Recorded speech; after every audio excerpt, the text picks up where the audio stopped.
nossas Bíblias, irmãos, em Colossenses capítulo 2, nós vamos ler a partir do 16.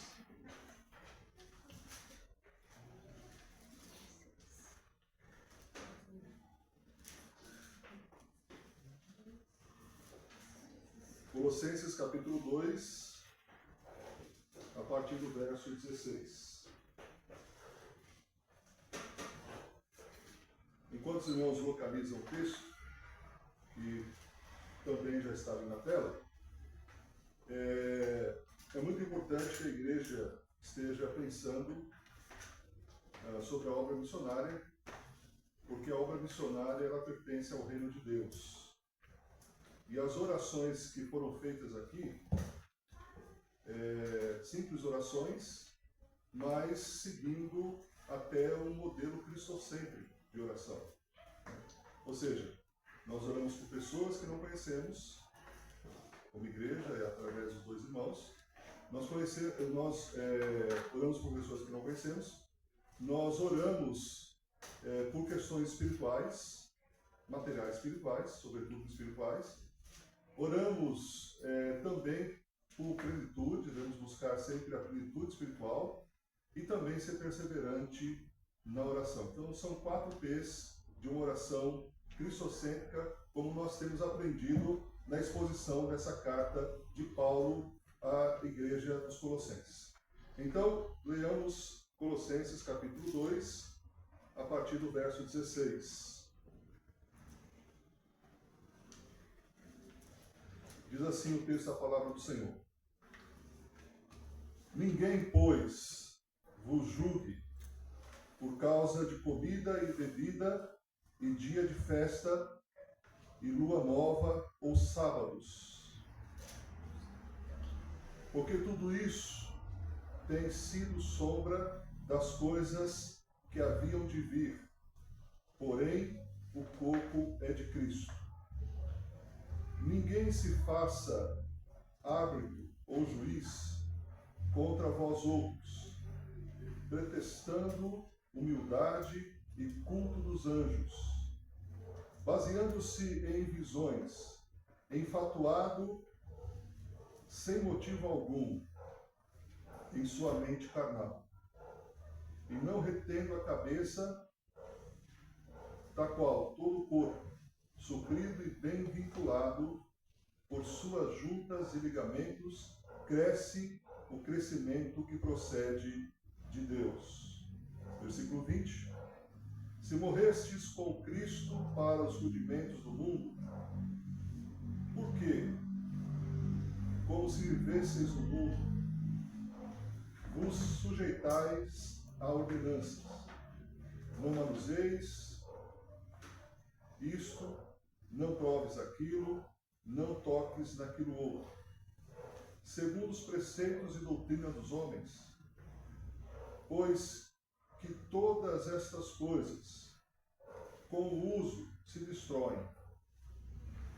Tais coisas, com efeito, têm aparência de sabedoria, como culto de si mesmo, e de falsa humildade, e de rigor ascético. Todavia, não tem valor algum contra a sensualidade. Amém? Senhor nosso Deus, abençoe a Tua palavra em nossos corações, pela ministração sobrenatural do Espírito Santo. Que possamos entender conforme o Espírito Santo inspirou o apóstolo Paulo e como os primeiros leitores entenderam a leitura dessa carta. Que possamos romper a barreira do tempo, da cultura, para que possamos entender de forma espiritual a Tua palavra. Que assim seja, em nome de Jesus. Amém. Bom, queridos, nós estamos seguindo aqui a exposição dessa carta 4 capítulos. É um desafio para vocês. Nós falamos isso no TGM, de que a cada semana o desafio é você ler a carta por inteiro. São 4 capítulos, é uma carta curta, uma semana dá tranquilo para ler. Então, se fizermos isso a cada semana, quando terminar a exposição desse livro, vocês vão ter quase que de cor todo o livro decorado versículo por semana. No primeiro momento eu vou fazer chamado oral, se você decorou ou não, mas fica com desafio, tá bom? Decorar um versículo na semana e ler a carta toda na semana. Uma sugestão do pastor Davi, ele o fez na exposição aos Filipenses, aliás, aos Efésios. Então ele solicitou para que a igreja naquela época lesse várias vezes e decorasse um versículo. Então, teve um membro da igreja que conseguiu decorar quase que o livro todo, ou se não o livro todo, todo o livro, né? Olha só. E Efésios são 6 capítulos. Colossenses são apenas 4. Então nós temos seguido essa trilha da cristocentralidade. Ou seja, Cristo no centro da vida cristã. Uma igreja cristocêntrica, uma oração cristocêntrica, um coração que tem Cristo no centro, uma mente que tem Cristo centrado, a mente centrada em Cristo, e hoje nós vamos ver a espiritualidade cristocêntrica, ou seja, a espiritualidade que tem Jesus Cristo como centro. Cristo é o centro da verdadeira espiritualidade. Então essa é a grande ideia. Cristo é o centro da verdadeira espiritualidade. Hoje em dia se fala muito sobre espiritualidade, né? Então, uma das abordagens que eu faço, quando estou compartilhando o Evangelho com alguém, eu pergunto assim: como tem sido a sua experiência de espiritualidade? Porque religião está intrínseca no ser humano, faz parte do ser humano. Há milhões de religiões, milhares de religiões. Na Índia existem milhares e milhares de religiões. No mundo inteiro tem muitas e muitas e muitas e muitas religiões. Então, o que o texto que nós lemos e que vamos agora expor, ele nos traz de orientação de uma verdadeira espiritualidade, uma espiritualidade bíblica. Muito bem, 3 características de uma verdadeira espiritualidade. Primeiro, mentalidade espiritual no lugar de mentalidade carnal. Essa é a primeira característica. Segunda característica, depois eu vou expor cada uma delas no tempo que nós temos aí para fazer a devida exposição. Segunda característica, unidade com Cristo e sua igreja no lugar do sincretismo religioso. Vou explicar melhor também esse ponto. E terceira característica, mortalidade do ego no lugar do castigo ao corpo. Muito bem, vamos por partes. Primeira característica de uma mentalidade, de uma espiritualidade, de uma prática espiritual verdadeira. Mentalidade espiritual no lugar de mentalidade carnal. Veja aí no versículo 18 do capítulo 2 o que o texto nos informa. Ninguém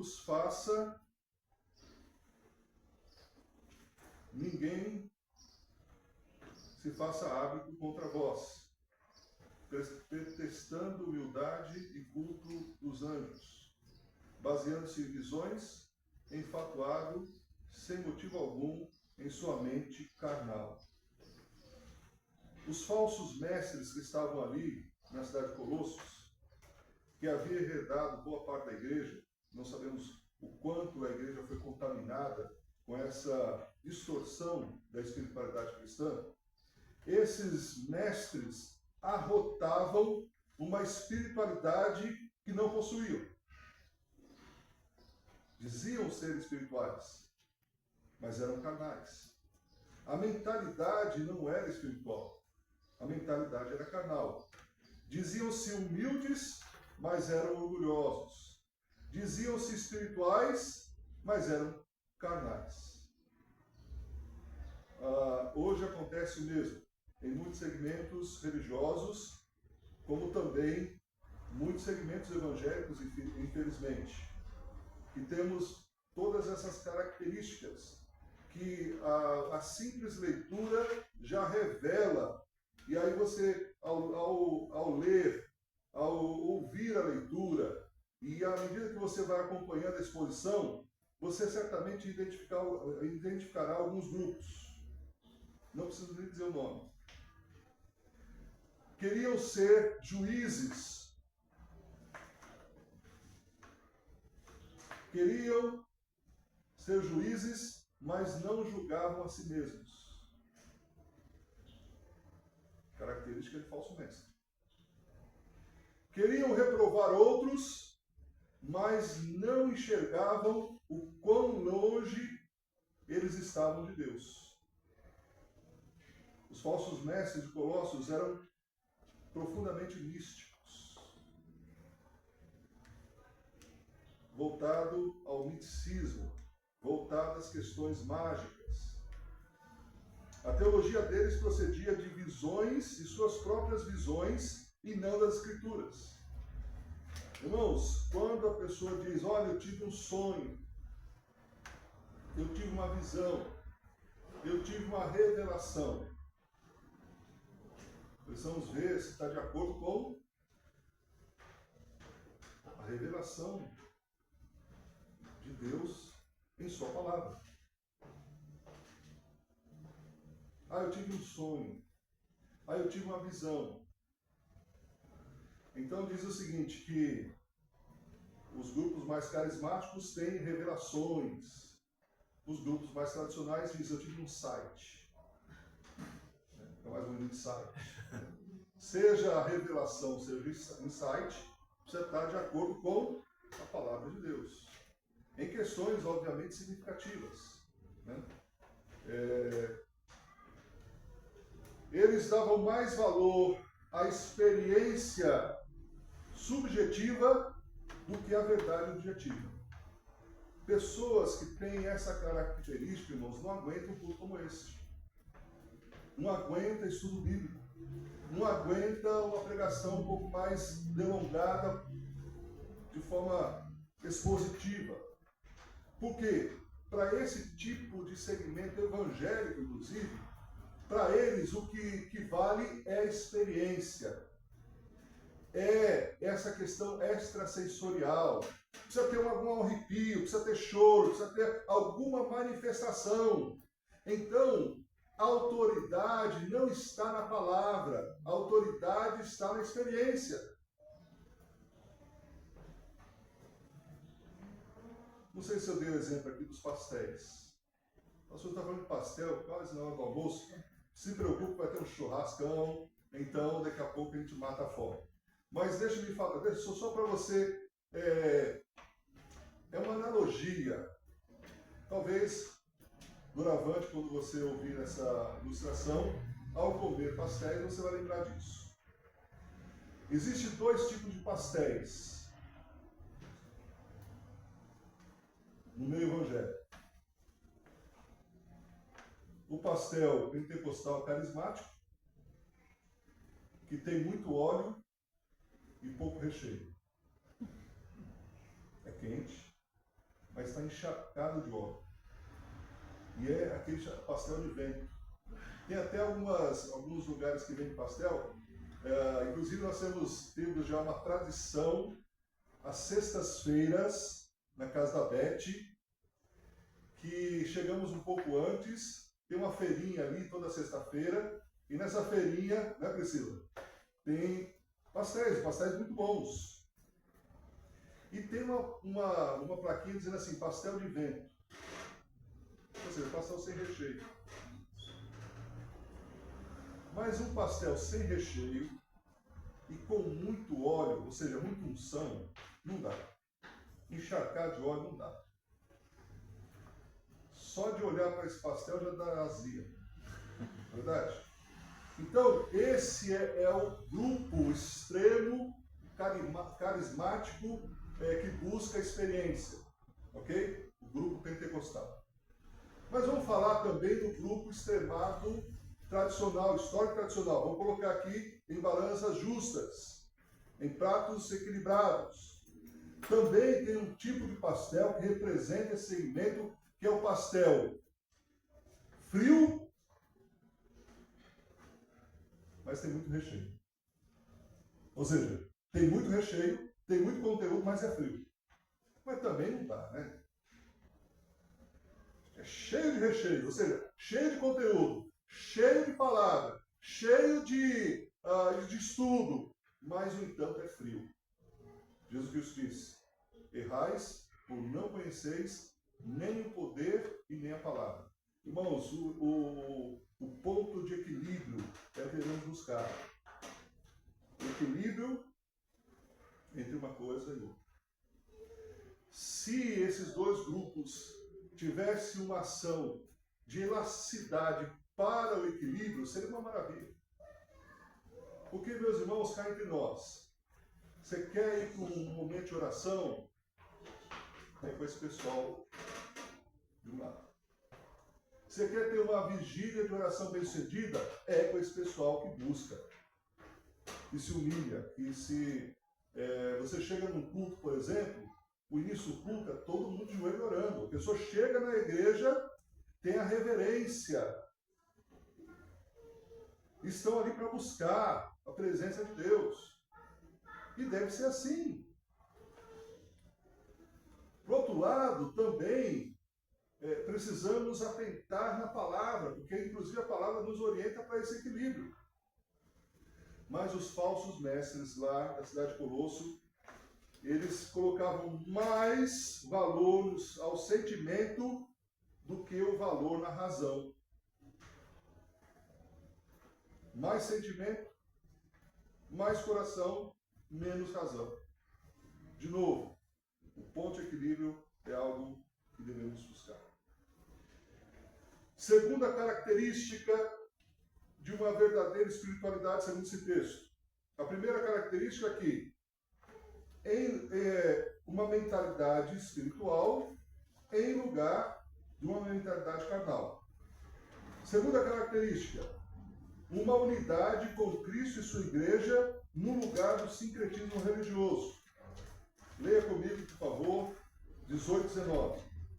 Aliás, vamos para o 19. Já lemos o 18.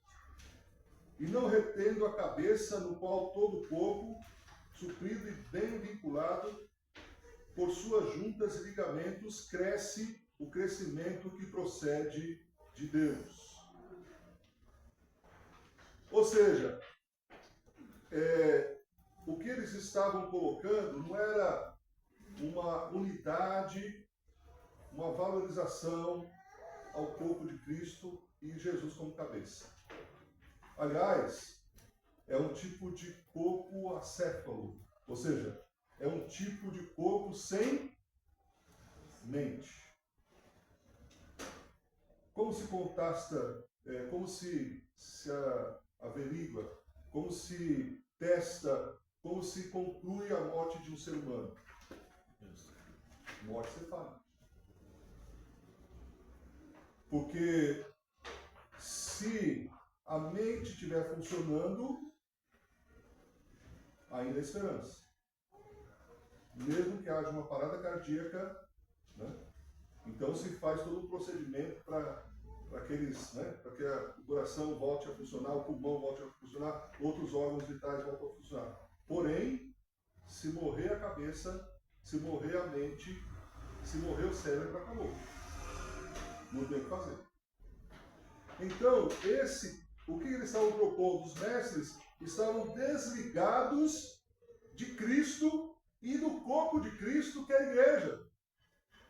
Irmãos, não existe espiritualidade sadia se não se considera, aceita e adora Jesus Cristo como Deus.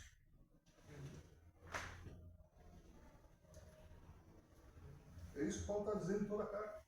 A preeminência de Cristo, a superioridade de Cristo. Cristo com todas as letras. Cristo é Deus. Que é algo difícil para o ser humano entender como que Deus se faz uma criança. Como Deus se faz um menino. Como se Deus se faz um bebê recém-nascido. Como se Deus se trabalha durante 20 anos numa carpintaria. Como se Deus vive como um jovem judeu palestino. Como?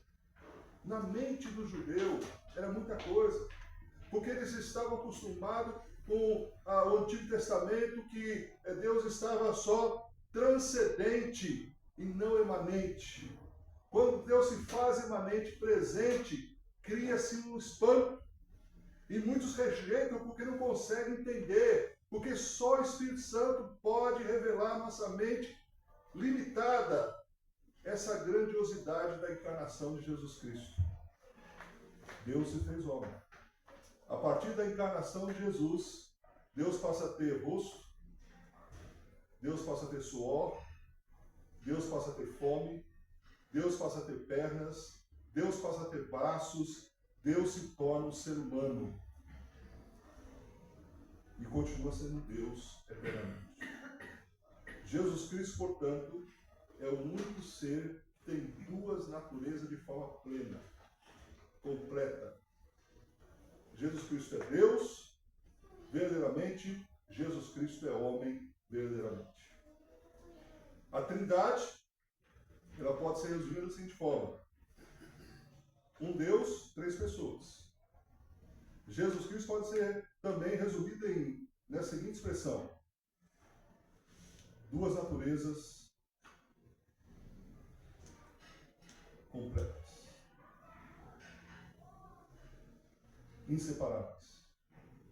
Mas veja que quando a gente fala desses falsos mestres, eles estão desligados do corpo, eles estão desligados da cabeça, desligados do corpo. É morto, é morto. Porque também não existe, irmãos, uma espiritualidade sadia sem que valorize o corpo de Cristo, que é a igreja. E a igreja se faz representar aqui na terra pelas igrejas locais. O que é igreja? Igreja é o ajuntamento de pessoas que foram remidas pelo sangue de Jesus.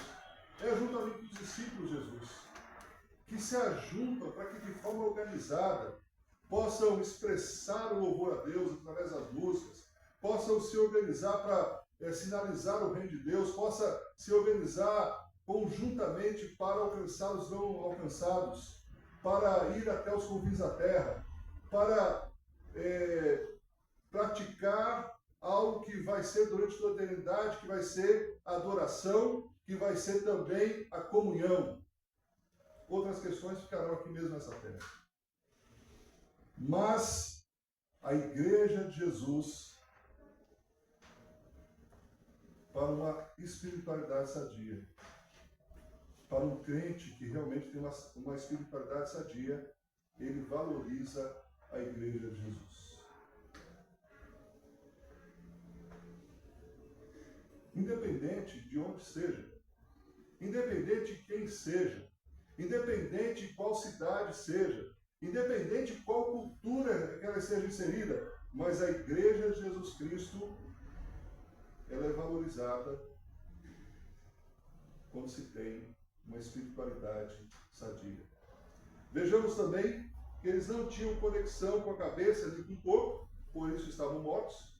O sincretismo é como um corpo morto desligado da cabeça, que é Cristo. Pastor, o que é sincretismo? Deve passar. Sincretismo é assim, simplificando o sincretismo. É quando você tem uma religião A, mistura com a religião B, e o resultado é uma religião C. Sincretismo. É quando se mistura as coisas. Quando se mistura, por exemplo, catolicismo e espiritismo, é sincretismo. Então, a gente não pode dizer assim hoje, não existe um catolicismo puro. Eu vou explicar por quê. O catolicismo existiu, e a palavra católico significa universal. Portanto, nessa visão etimológica, nós somos católicos, porque nossa fé é universal. Somos cristãos, somos universais. Somos apostólicos, porque a doutrina vem dos apóstolos. O que nós não somos romanos.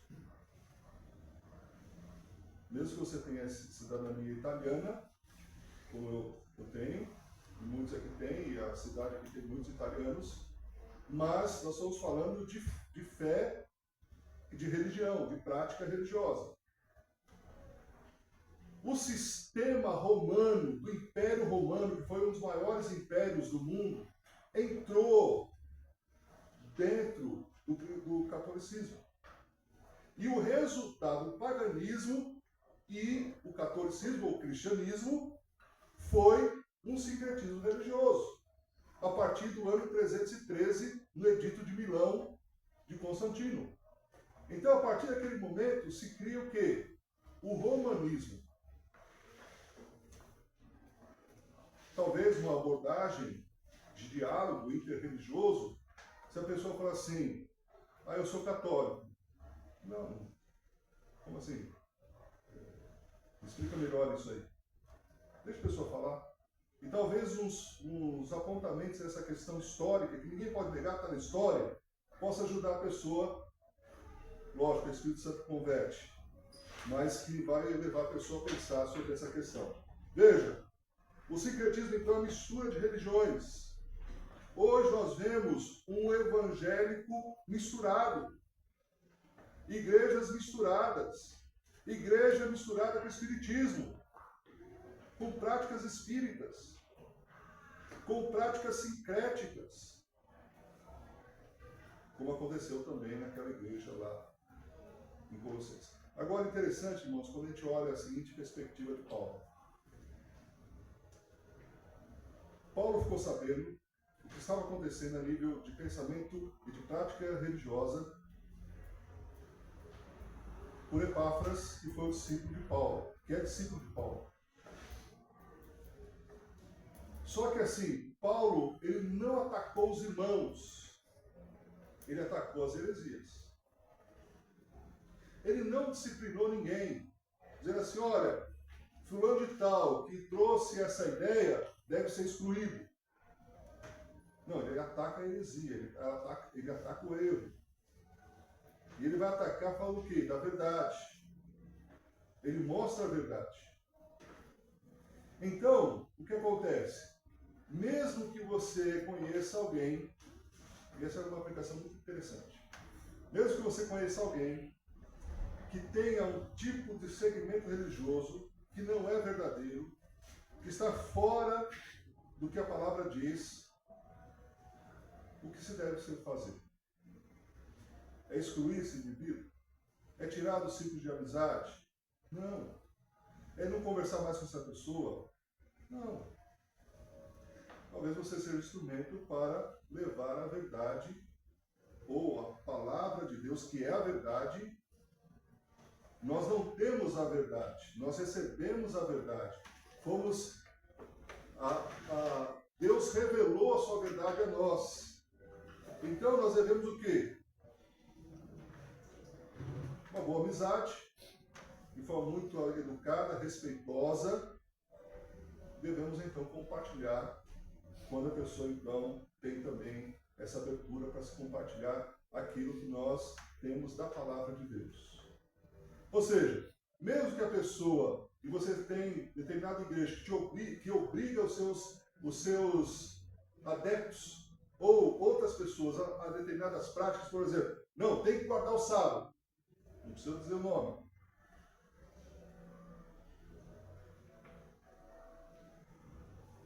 Não precisa tratar lá como inimigo. Tem liberdade religiosa. Mas, dentro do possível, sempre que possível, e sempre é possível oração, e sempre quando for possível, no momento oportuno, quando Deus abrir as portas, então você pode compartilhar a palavra com essa pessoa. Mas deixa Deus fazer a obra no coração. Procure saber bem a palavra. Procure conhecer. Por isso que é importante um texto como esse para fortalecer as nossas convicções cristãs. Saber quem é Cristo. Aliás, a mentalidade cristã, como foi pregado no domingo passado, ela tinha 3 características. Lembram disso? Saber quem é Cristo, saber a posição de Cristo e saber a nossa posição em Cristo. Três saberes importantíssimos para uma mentalidade cristã.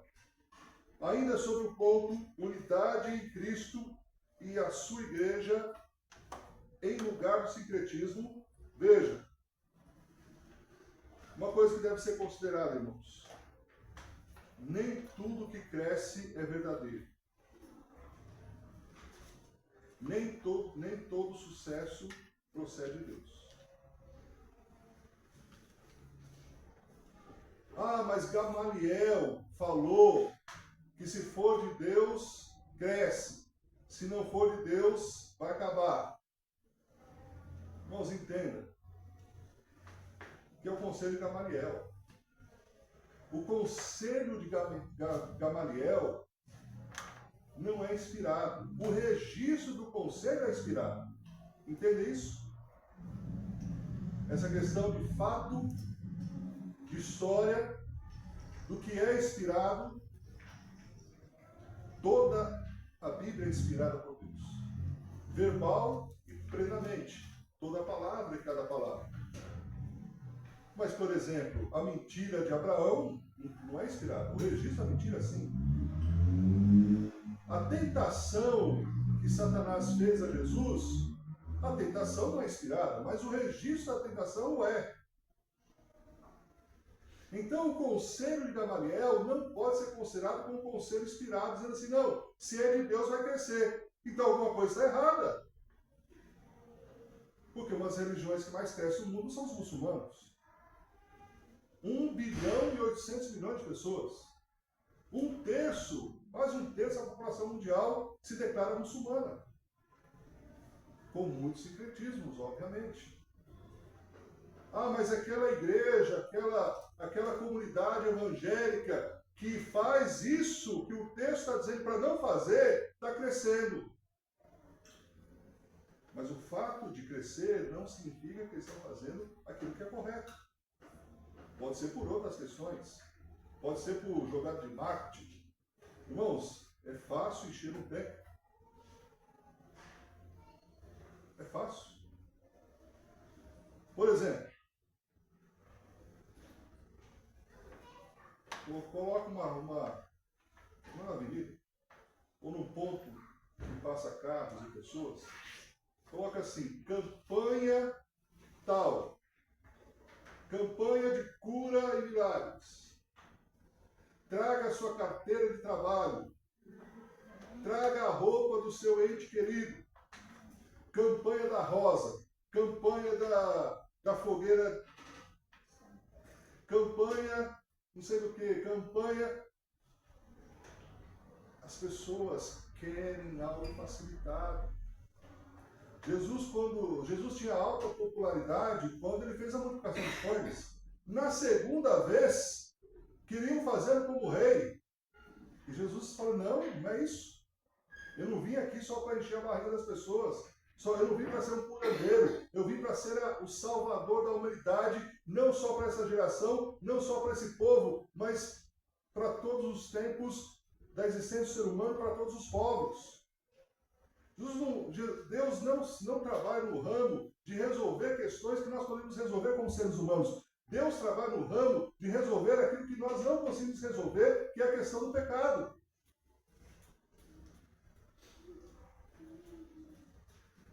Mas eles eram os místicos. O pragmatismo místico não se interessa pela verdade. Aliás, o pragmatismo místico, ele tem aversão à verdade. Esse sincretismo busca o que funciona. Não busca o que é certo, mas o que dá certo. Irmãos, nós devemos buscar o que é certo. Vamos fazer a coisa certa. E deixar nas mãos de Deus o crescimento. Porque qualquer desvio no início de uma jornada, seja centímetros, a médio prazo, e sobretudo a longo prazo, será quilômetros de desvio. a heresia não começa de forma grande. O desvio doutrinário não começa de forma grandiosa, visível, começa aos poucos. Começa com flexibilizações em relação à palavra. Começa com ceder com algumas coisas. E aí vai, e se torna um monstro, ao ponto de destruir toda a espiritualidade da igreja. Irmãos, colocando os pontos dos is, nem tudo que cresce é verdadeiro, porém, devemos considerar também a lei da natureza. Todo organismo sadio cresce. Quando nós sabemos que nossos filhos estão com saúde, ao passar do tempo? Quando eles crescem.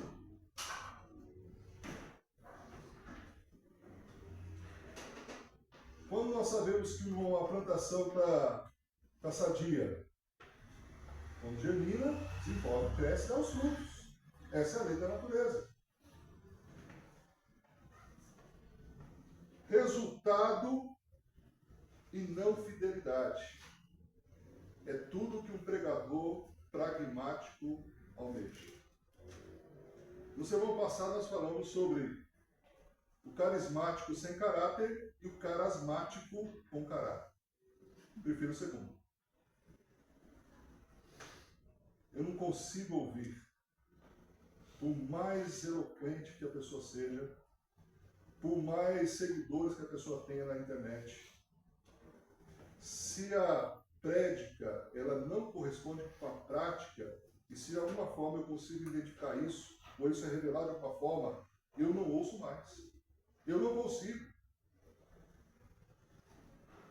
Porém, se a pessoa não é um bom pregador, não é eloquente, mas tem uma vida consagrada, é uma pessoa séria, uma pessoa humilde, uma pessoa que procura crescer na graça e no conhecimento, mesmo com todas as limitações de caráter homilético ou até de conhecimento, eu quero ouvir.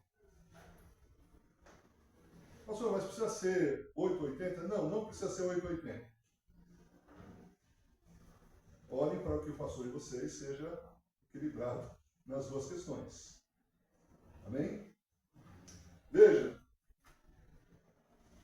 uma igreja não é automaticamente fiel por estar crescendo numericamente. É falsa toda religião que não segue a orientação da cabeça, que é Cristo. Quando se fala cabeça, está falando do quê? Chefe. O manda-chuva. O cabeça é o líder. Quando uma igreja entende isso, no dia a dia, de forma profunda, essencial, ela vai procurar saber qual é a vontade de quem? Do pastor? Dos presbíteros? Da votação numa assembleia da igreja? Porém, se o pastor estiver ligado como o restante do corpo com a cabeça, Deus, Jesus Cristo, utiliza o pastor da igreja, que é o líder espiritual, para transmitir à igreja a visão que ele quer para a igreja, de acordo com a palavra. Também acontece com os presbíteros, também acontece com os diáconos. Mas, se algum deles, por alguma situação de pecado, está desligado a cabeça, deve seguir quem? Cabeça. Que é Jesus. Jesus é o manda-chuva. Então, quando a gente entende que Jesus é o cabeça, nós somos ligados ao cabeça, quando percebemos algum erro de algum líder, isso não vai trazer tanto impacto. Porque, afinal de contas, nós estamos ligados ao cabeça. Já viu aquela história que as pessoas falam assim, olha, você está debaixo da cobertura de quem? De qual apóstolo? Quê? Isso é fala comum no meio inter-evangélico. Não, você precisa ter ligado, você tem que estar debaixo da cobertura de um determinado apóstolo. Irmãos, isso é heresia pura. Isso não está na palavra. Isso é um desvio. É como que o amigo da noiva, o amigo do noivo quer roubar o lugar do noivo. O suposto, o falso amigo do noivo. Porque o verdadeiro amigo do noivo vai o quê? Mostrar a noiva para o noivo e o noivo para a noiva. Ou seja, a igreja de Jesus. Não davam lugar supremo a Cristo. Não se reservavam a esse propósito. Os falsos mestres estavam enganados em sua teologia.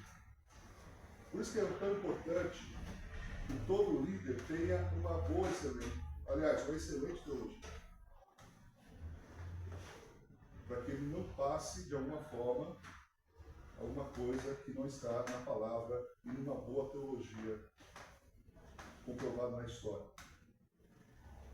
Eles não apenas adoravam os anjos, mas diziam que faziam isso por humildade. Paulo desmascara, não tem humildade nenhuma. Eles estavam ensinando que era arrogância uma pessoa tentar ir direto a Deus. Então eles criaram o quê? Os aions. Os aions são intermediários. Mas não colocava Jesus como intermediário do Pai. Colocava os anjos. Irmãos, isso acontece até hoje. Tem pessoas que adoram mais os anjos do que Jesus Cristo. Que buscam o homem de branco. Mas não é Jesus, é um anjo. Que ficam espantados numa suposta aparição de anjos. Os anjos se recusaram a ser adorados. Os anjos não aceitam a adoração. O único que aceitou a adoração foi quem? O arcanjo, Lúcifer. E tem seus seguidores. E tem seguidores de Lúcifer, não só entre os anjos caídos, mas entre os seres humanos. Tem igrejas satânicas. Igrejas que prestam culto a Satanás.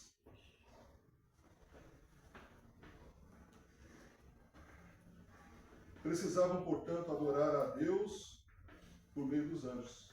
Não, nós adoramos a Deus por meio dos anjos. Conversa fiada. Paulo já havia ensinado a preeminência de Cristo sobre os anjos. Veja comigo capítulo 1, versículos 16 e 17. E vai dizer o seguinte: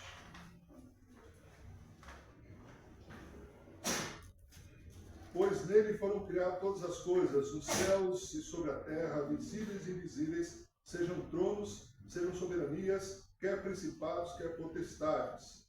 Tudo foi criado por ele e para ele. Ele é antes de todas as coisas, nele tudo subsiste. O que Paulo está falando? Está falando de anjos. Principados e potestades são anjos. Há uma hierarquia angelical, não sei se os irmãos já tiveram algum estudo de angelologia. E é assim mesmo que fala.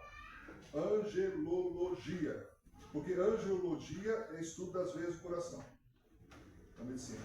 Mas angelologia é estudo dos anjos. Existe um estudo na teologia sobre os anjos. Então, nesse estudo dos anjos, existe a hierarquia angelical. Arcanjos, querubins, serafins, anjos guerreiros, anjos anunciadores, miríades e milhões de anjos, número incontável de anjos que possuem. Um terço deles caiu e seguiu a Satanás. No versículo 2:9 também nós temos esse ensino de Paulo, que vai dizer o seguinte: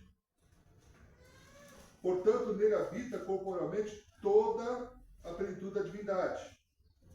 Versículo 15 do capítulo 2: e despojando os principados e potestades, publicamente os expôs ao desprezo, triunfando deles na cruz. Quando ele fala de principados e potestades no texto que nós lemos outrora, no capítulo 1, ele está falando de todos os anjos sejam eles caídos ou não, fiéis e não fiéis. Aqui ele está falando dos principados potestades, são anjos caídos, ou seja, são demônios. Os anjos são criaturas de Deus e ministros a serviço de Deus. Hebreus capítulo 1, versículo 4, mais um texto que nós consideramos rapidamente. Hoje eu posso segurar um pouquinho mais, porque vocês vão almoçar daqui a pouco, não precisa ir em casa para fazer o almoço, certo? Então, está mais tranquilo hoje. Hebreus 1,4 vai dizer o seguinte: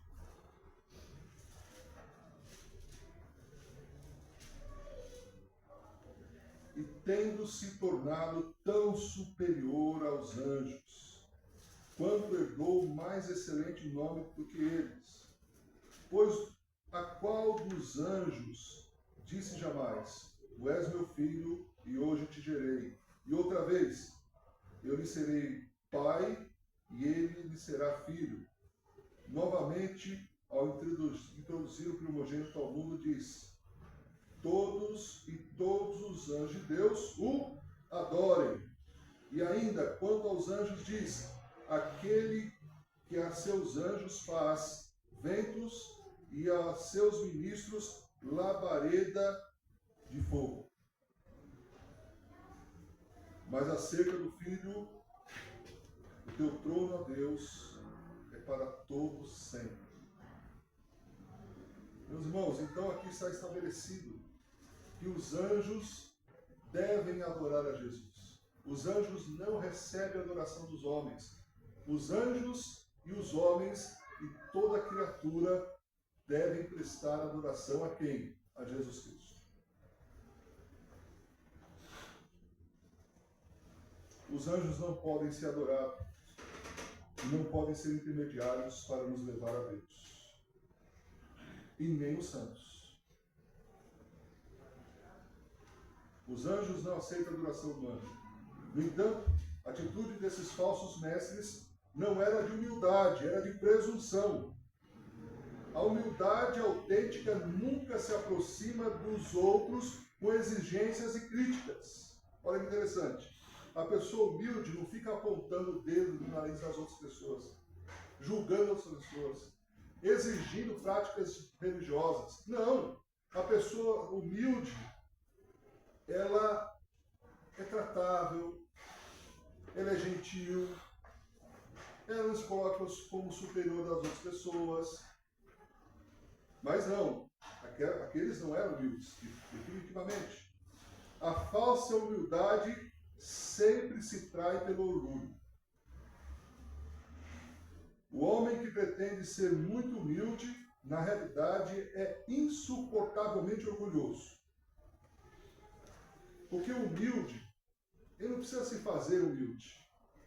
Ele não tem a pretensão de ser humilde, ele é. Não se dá medalha de humildade para ninguém, porque no dia que essa pessoa receber a medalha, ele deixou de ser humilde.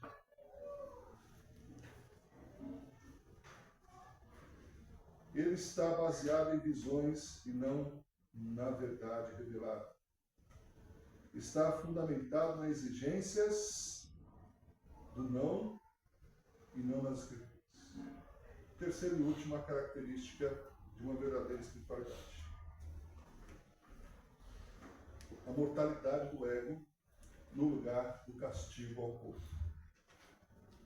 Versículo 20 a 23, voltando lá em Colossenses 2. Versículo 20 a 23, que é a parte final. Se morrestes com Cristo para os rudimentos do mundo, por que, como se vivesseis no mundo, vos sujeitais a ordenanças? Não manuseis isto, não proves aquilo, não toques aquilo outro, segundo os preceitos e doutrina dos homens. Pois que todas essas coisas com o uso se destroem. Tais coisas, com efeito, têm aparência de sabedoria, como culto de si mesmo e falsa humildade e de rigor ascético. Todavia, não tem valor algum contra a sensualidade ou contra a carne ou das inclinações pecaminosas. Então, olha só, ascético, o que é isso? Tecla SAP? Ascetismo religioso. É quando a pessoa ela faz penitência. Na Idade Média, a partir do terceiro século, começaram com os mosteiros, né? Começa a castigar o corpo com chicotadas, começa a exigir algumas coisas, como por exemplo o jejum, como que se o jejum em si provocasse espiritualidade, pode ajudar no sentido de percepção das coisas espirituais, mas em si não é algo que vai produzir a santidade, entende? Os judeus ficaram 70 anos fazendo jejum, e nós vamos ver em Zacarias que Deus falou assim: eu não recebi o jejum de vocês. 70 anos. Não que eles ficaram 70 anos ininterruptamente, mas em períodos, principalmente na festa do Purim, que eles então faziam prática de jejum. Os muçulmanos, por exemplo, têm o Ramadã. Ramadã é 30 dias de jejum. Só que é assim. Como que é esse jejum de 30 dias? Durante o dia. Das 6 horas da tarde, eles comem a noite toda. Aí é fácil, né? A maioria faz isso. O Ramadã. A espiritualidade. Allah. 5 vezes ao dia, 5 horas da manhã.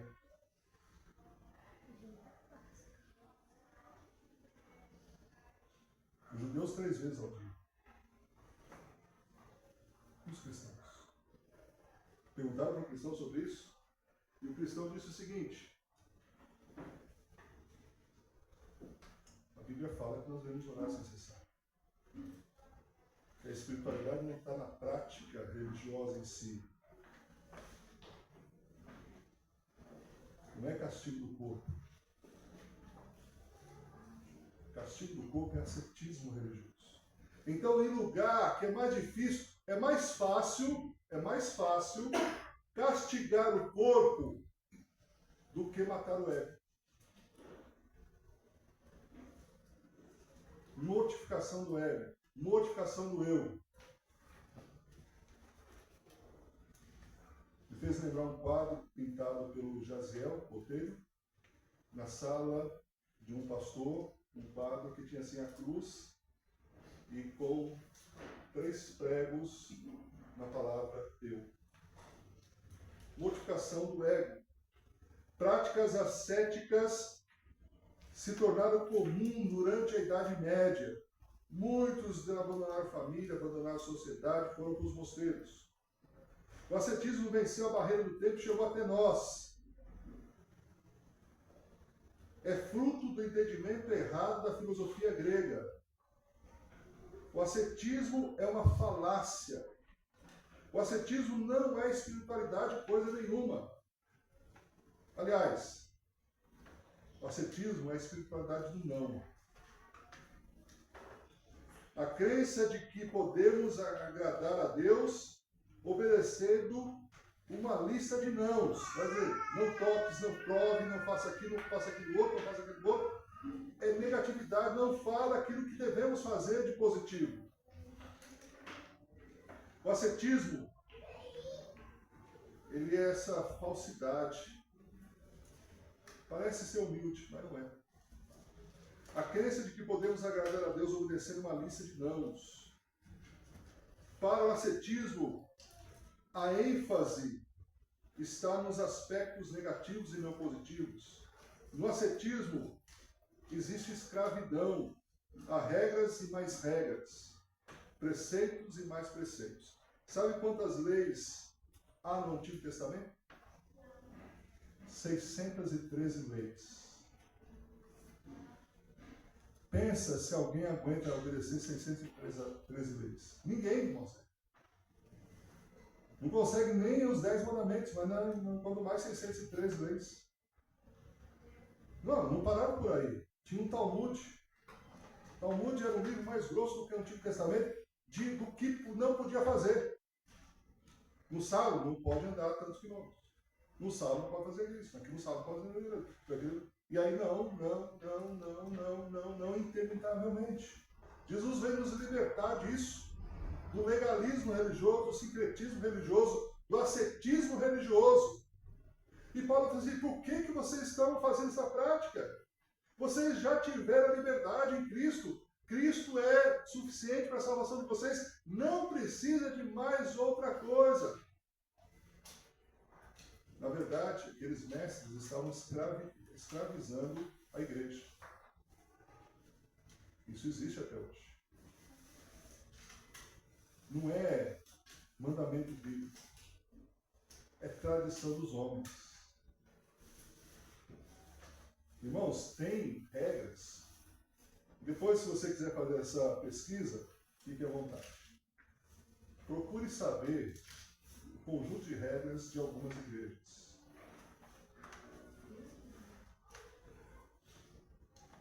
É o tamanho da saia, é o tamanho do salto.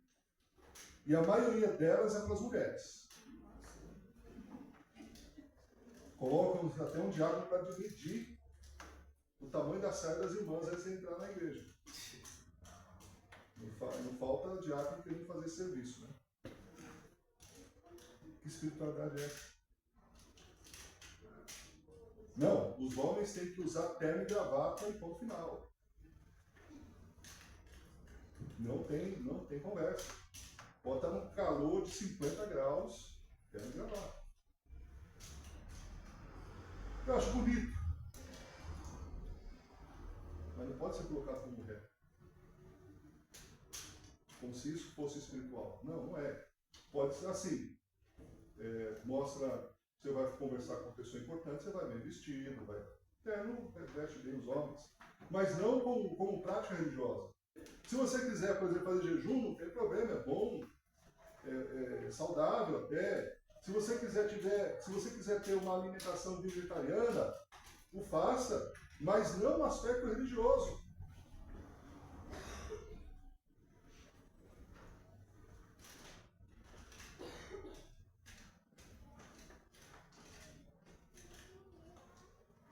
A Bíblia ensina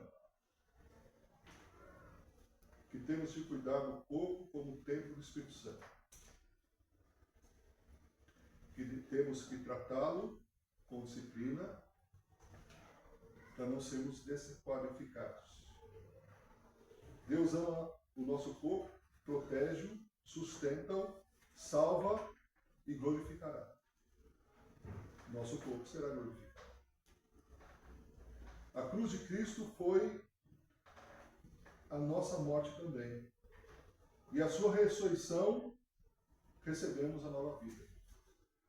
Carregamos a certidão de óbito da velha vida e a certidão de novo nascimento. Temos a certidão de óbito e a certidão da nova vida. O ascetismo está preocupado com a aparência e não com a essência. O ascetismo é uma religião de aparência somente. Se preocupa apenas com a forma e não com o conteúdo. O ascetismo proíbe em nome de Deus. E aí segue muitas outras características.